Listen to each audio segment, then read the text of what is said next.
Okay, so we're going to get back into the timeline traveler, and this is the Dori story. So this is part 25. Yesterday we left off with Dori and Toki making it over to Miracle's house because Officer Tony was sitting outside Miracle's house and just watching her as if he was waiting for all of her lights to go off for her to go to bed so that he can somehow attack her while she was vulnerable in her sleep or something.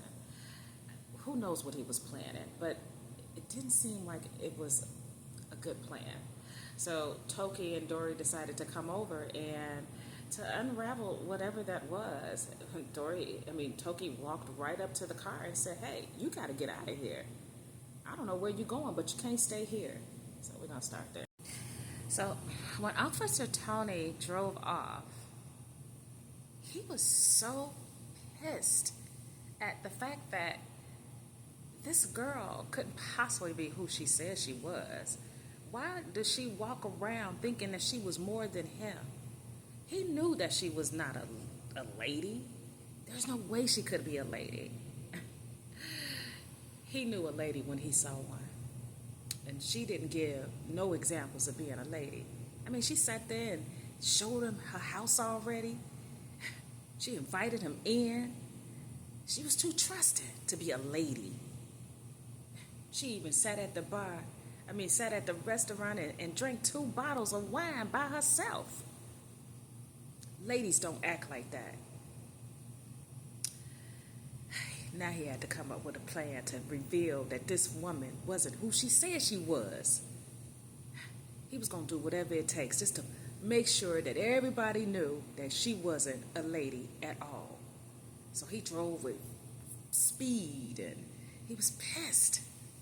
He winded up back in front of the Shindig Steakhouse. He walked in and Michael said, "Man, what the heck is you doing? I told you that girl was going to add to problems. I told you that wasn't going to be a situation. Man, I need you to back off. I need you to let that one go. I called you 4-5 times and you didn't answer the phone, and I text you and you're still going on this ego thing that you're going. You running off your own adrenaline.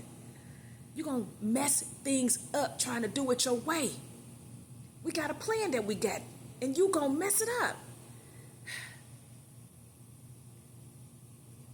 Tony stopped. He said, "Listen, I started this. This been my plan. I let you in on it. And I let all the other ones in on it. And here you go, trying to tell me how to run what I started." Michael looked at him. He said, "You know what? You're absolutely right. Who am I? You're right. This has been your operation the whole time. And, all right. My bad, brother. Okay, I'll let you handle it, and just keep me out of it this time."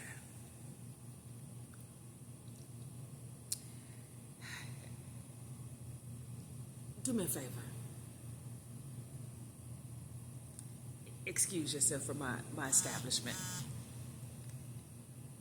Tony looked at him and said, "Oh, that's what we on. Yeah, that's exactly what we on, brother. I told you, you got your operation, I got mine. Mine's right here, yours out there. Have a good day." Tony walked out. He walked through the revolving doors and got in his car and slammed the door and headed to his house. He knew he had to come up with a better plan because not only was this girl ruining his operation, but now she got his friends that has been supportive of him pulling back on him. This girl was trouble. And only a lady of the night can cause this much trouble. She must be a Jezebel spirit. And he was going to prove it. Meanwhile, on the other side of town, Toki, Dori, and Miracle just kind of sat and talked about the night's events. They were just really shocked that Tony revealed himself in that way. I mean, the way she went and explained how it happened, it just didn't seem to add up. It's like, well, what made him unravel like that? What was his plot against her? Because it did seem like whatever he was planning, she kind of stopped it. And she wondered about that. She's like, what is people that just don't behave that way? She said, I've never experienced anything like that. She said, it startled me. You know, even with him coming into the bathroom, I just never experienced a man doing that to a woman. It was just so invasive. Toki looked at her. He said, I always got a vibe from that brother. I'm telling you, you know. So they stayed up a few more hours and finally turned it in for the night. And by the next day, everybody kind of got up around the same time. And first it was Miracle, and she started the coffee. And then it was Dori, who stepped out of the bedroom and met her in the kitchen. And then all of a sudden, here come Toki stretching off the couch and looking around and talking about coffee show smells nice. So they all sat at the counter and had some coffee. He looked over at Dori and he said, I guess we got plans today, huh? Guess you got some plans with my cousin, huh? Yeah, it looks that way. He said, well, I want you to enjoy yourself. And, you know, if you need me, hopefully it don't turn out the way this one did. If you need me. He said, but I know my cousin. I believe he's a decent guy. I just think when he gets around his partner, he just kind of morphs into something else. And I always spoke to him about that. And I hope for his sake that he can start seeing him for exactly who he is. I will tell him about what happened last night with him, because that wasn't okay, and he needs to know what's going on. Yeah. I mean, you know, I'll let you handle it. You know, I won't even interfere in that. You know, so. But again, we have plans for tomorrow, so I'm looking forward to that. Yeah, me too. And I'm gonna plan everything, so you don't have to worry, okay? And so Toki said, "Yeah, this time I won't. I appreciate you being attentive to the fact that I guess you faked me out. I didn't fake you out, Toki. I didn't do that. I told you I was in deep sleep, and that's not my well. I don't know. I was tired, so it is what it is. I get it. So they just kind of smiled at one another, and Miracle began breakfast, and she started to scramble some eggs, and she pulled out some spinach and said, "What about some omelets, guys?" And they turned around, and they like, "Yeah, sure."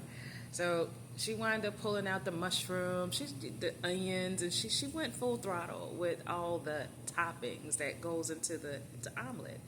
And so once she got that completed, and she went ahead and served them their plates, and they just kind of sat around drinking coffee and having breakfast. And then finally, Toki got a call from his mother, and she was just concerned. She just wanted to check to see if he had made it home safely. And he told her it wasn't that he was home, but he was definitely safe. And so he let her know that he'll be making his way over to the diner just to see if his sister needed any help, because he knew that she was there on a Saturday morning by herself. And so it gets pretty busy on the weekends. And so he looked at the ladies and he said, well, Dori, I know you got plans, and there's no need to feel like you have to take me back to the diner. He said, I'm just going to call an Uber.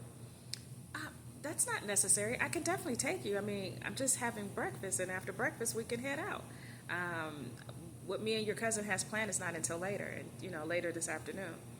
No, I get it. But, again, I am just taking an initiative, and I'm going to go ahead and take that Uber. Oh, okay. Well, all right. I guess I'll see you tomorrow. Yeah, but I'll give you a call later on today just to check on you, just to make sure you're good. And if you need anything, Miracle, if you need anything, it doesn't matter who needs what. I'm available to, just ring my phone. Thank you, Dori. Thank you, Toki. So Dori went over and gave him a hug, and they embraced, and then he